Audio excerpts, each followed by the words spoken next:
This is Plant-Based Briefing, the potential harm in unnecessary gluten-free diets by Dr. Michael Greger at nutritionfacts.org. And I'm Marian Erickson, host of this curated content plant-based podcast for people interested in the myriad of reasons to live plant-based and vegan lifestyles. I get permission from the experts who've written about all these topics to narrate them here for you in about 10 minutes or less every weekday.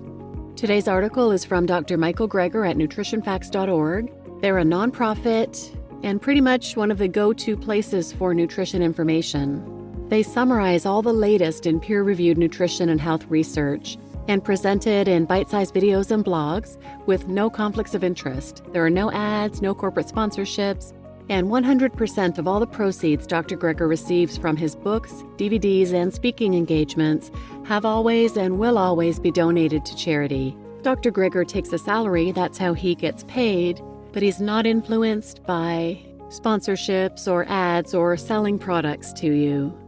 So now let's get to today's plant-based briefing. The potential harm in unnecessary gluten-free diets by Dr. Michael Greger at nutritionfacts.org. Avoiding gluten is a must for people with celiac disease, but a gluten-free diet can have negative impacts. Over the last decade or so, there's been a growing interest in the medical literature on plant-based eating beyond just exclusionary terms like vegetarian or vegan. Previous such studies were somewhat limited because they just split people up into either vegetarian or non-vegetarian, excluding some or all animal foods, but without taking into account the quality of plant foods. Vegans could be living off of French fries, Oreos, and Coca-Cola. Enter, quote, changes in plant-based diet quality and total and cause-specific mortality, unquote, the first study to investigate the associations between changes in plant-based diet quality and subsequent risk of death.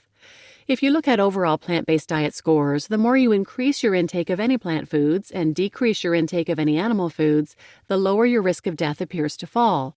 But that's because people were adding healthy plant foods like fruits and vegetables.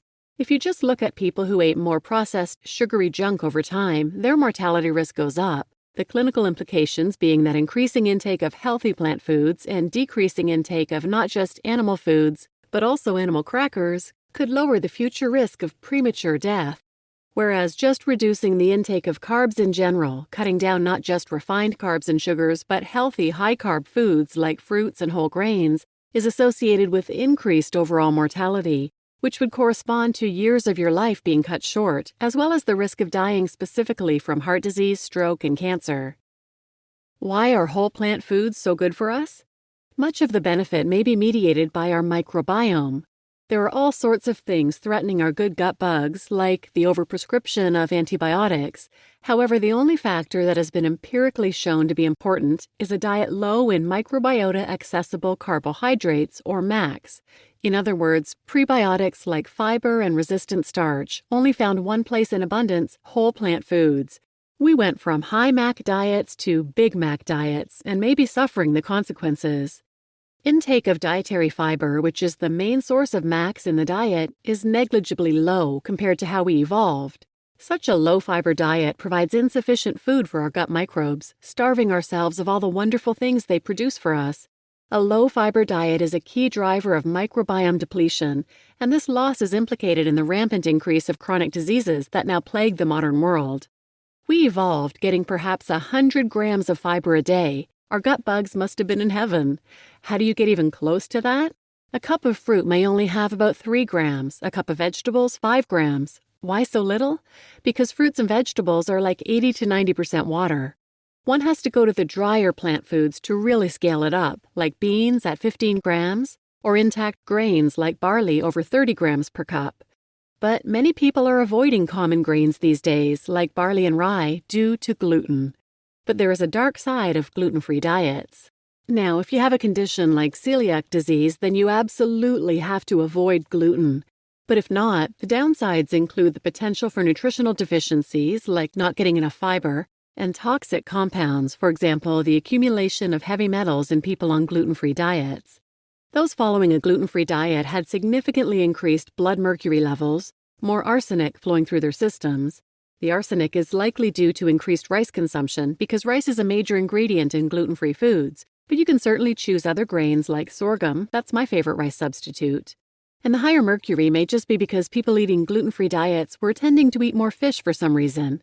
But the reason that 10 out of 10 of those without celiac disease or a recognized gluten sensitivity following a gluten-free diet experienced a pro-inflammatory gastrointestinal environment is likely due to starving your microbial self, not getting enough prebiotics, not getting enough fiber, because you're avoiding grains like wheat.